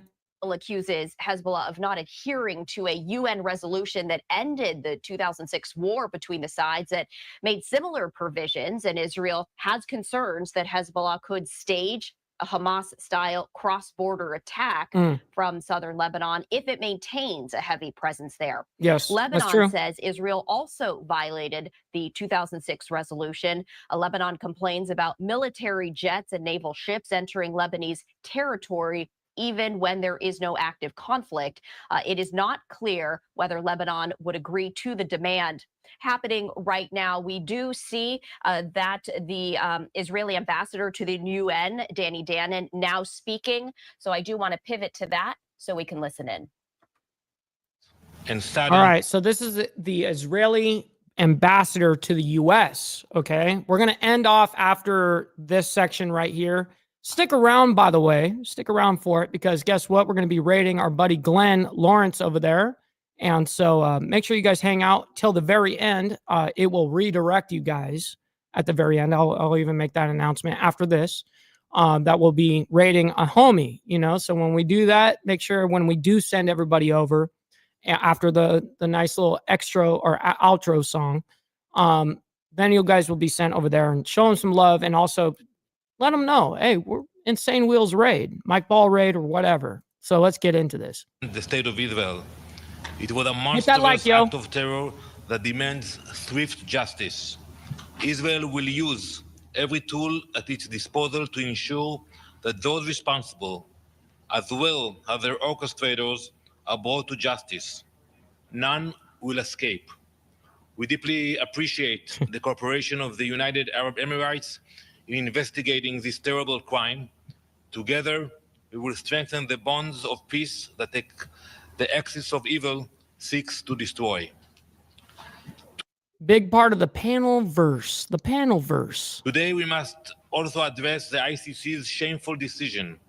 However, just yesterday, Hezbollah launched over 500 rockets at millions of Israeli citizens. 500 rockets? I thought it was 200. I mean, either way, it's still absurd.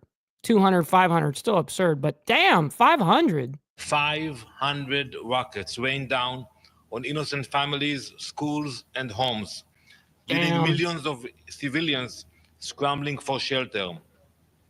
Yet, in the eyes of the ICC, it is a democratic. Yeah, but I'm not gonna nonstop raid one particular channel. You know, you got to be able to spread the love out a little bit.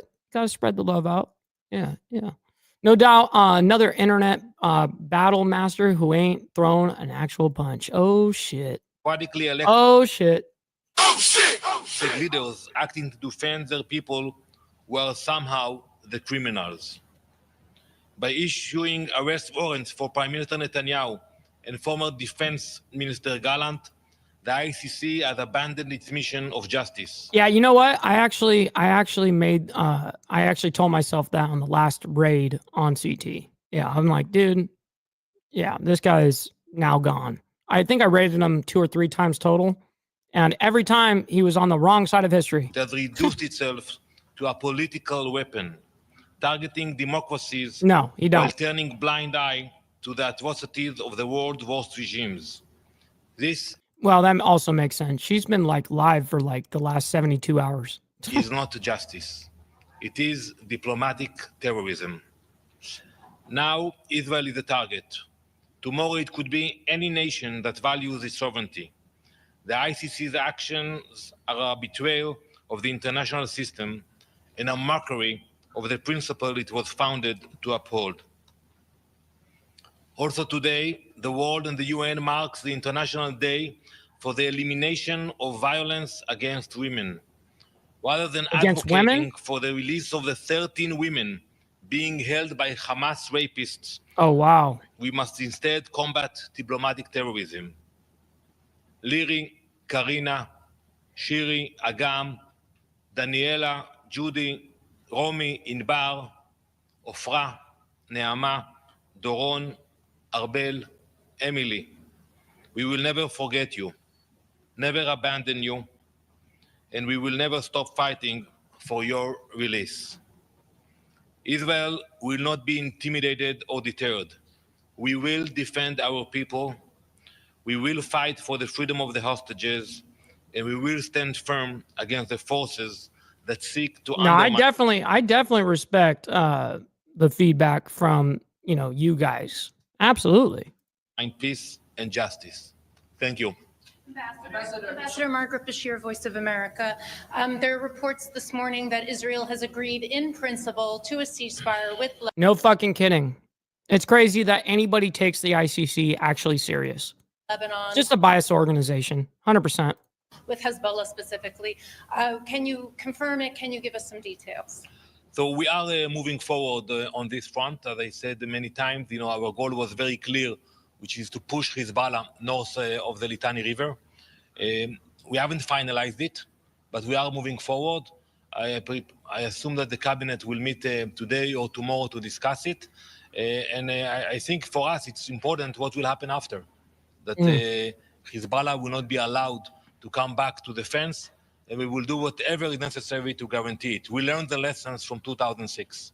Yes. That had been, Ambassador, that had been one of the sticking points, according to reports, that Israel wanted the right to go back into Lebanon to attack Hezbollah if they felt the need to. The Lebanese rejected that out of hand. So is that still... Yeah, Robert's crazy over there sometimes. Robert gets a little, you know, gets a few Jack and Cokes in him or vodka Red Bulls or something like that. He starts acting a little crazy over there. Yeah, it gets fun. It gets fun. In the proposal Entertainment that's being considered.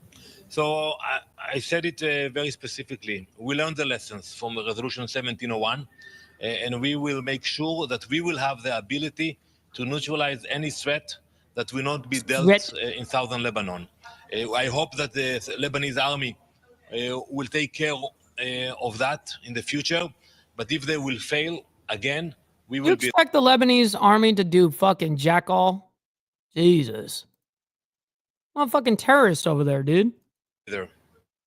All right, we do have to step away for our final 2-minute break of the hour, continuing to monitor this live event. Hey, Lit Robert is a good time. I'm just going to say. All right, yo. Listen, that was enough internet prattle around the world that I needed to hear tonight or this morning. So listen up, everybody. I hope that you guys all enjoyed today's episode. I hope that, I really appreciate, you guys being here. Can't do the show without you guys. You guys could be anywhere else in the world watching whatever the fuck you want, but instead you're here with me. So humongous W over to the entire fucking chat. Big thank you to the Breakfast Club for making this shit happen. Listen, man, thank you guys for being here. Stick around for the raid. Make sure you guys like the video on your guys' way out. Helps out the show immensely. Also, follow me on my Instagram at BallValveTV, where I post everything behind the scenes of not only my lifestyle, me, Millennial Food Time, the show, all of it. This is where I correspond with everybody. So make sure you guys follow me over there. With that being said, everybody, much love, honor, respect to you guys. We'll see you guys tomorrow morning with more of what's happening in chaos around the world. Peace.